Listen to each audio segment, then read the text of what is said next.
How can we stay safe during potential fourth wave? As we exit Hong Kong's third wave of the pandemic, we're already starting to hear about the possibility of a winter fourth wave. But what can we individually do to prevent it? Hi everyone, my name is Danting and I'm here to explain what you need to know to stay safe. In a press conference on September 18th, Secretary for Food and Health Professor Sophia Chan warned that as each wave gets bigger, a fourth wave in the winter may be the most devastating yet. In fact, while Hong Kong was weathering through its third wave, we're already beginning to see the impact of escalating waves abroad.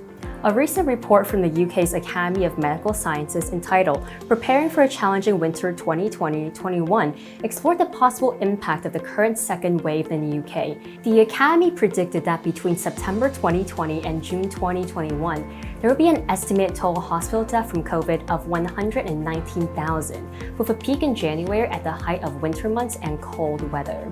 So why exactly is colder weather dangerous to our health? Professor Yun Gok-yong of HKU previously explained that lower temperatures can reduce our immunity to viruses as drier air can dry out our throats.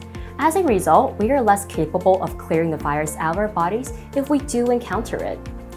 Furthermore, as weather gets colder, people are less likely to spend time outdoors or open windows with ventilation, but are more likely to spend time in crowded spaces like public transportation and restaurants. Combined, these factors make colder weather months much more dangerous for us and make us more susceptible to infection.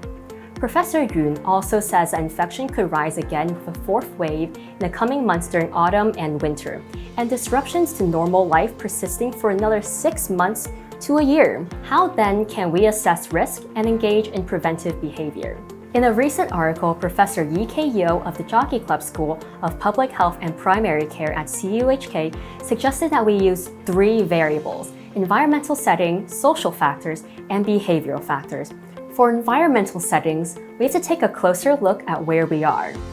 Entertainment settings such as bars are where we have seen the highest linked infections and therefore require more caution. Social factors pertain to the proximity, duration, and type of contact we engage in. Eating with friends in a crowded restaurant will have different risks from a socially distanced height. And finally, behavioral factors are related to our own actions, such as mask wearing, hand washing, cough etiquette, and physical distancing. We may not have much control over ventilation of indoor spaces or the safety of certain venues, but we can certainly be more mindful about how we spend time in public spaces and how often we engage in preventive behaviors. There is no clear answer as to whether Hong Kong is likely to experience yet another COVID wave, but our actions now will determine the health outcomes of the future. Especially during this mid-autumn festival period, we must remind ourselves and those around us to engage in preventive behaviors like hand washing often, wearing masks to fully cover our nose and mouth, and to keep physical distance and to immediately seek care if you feel unwell. As we continue in our new normal, we must maintain our vigilance in adhering to social distancing measures to protect ourselves and our loved ones. If you'd like to know more about our research, please follow us on our social media platforms.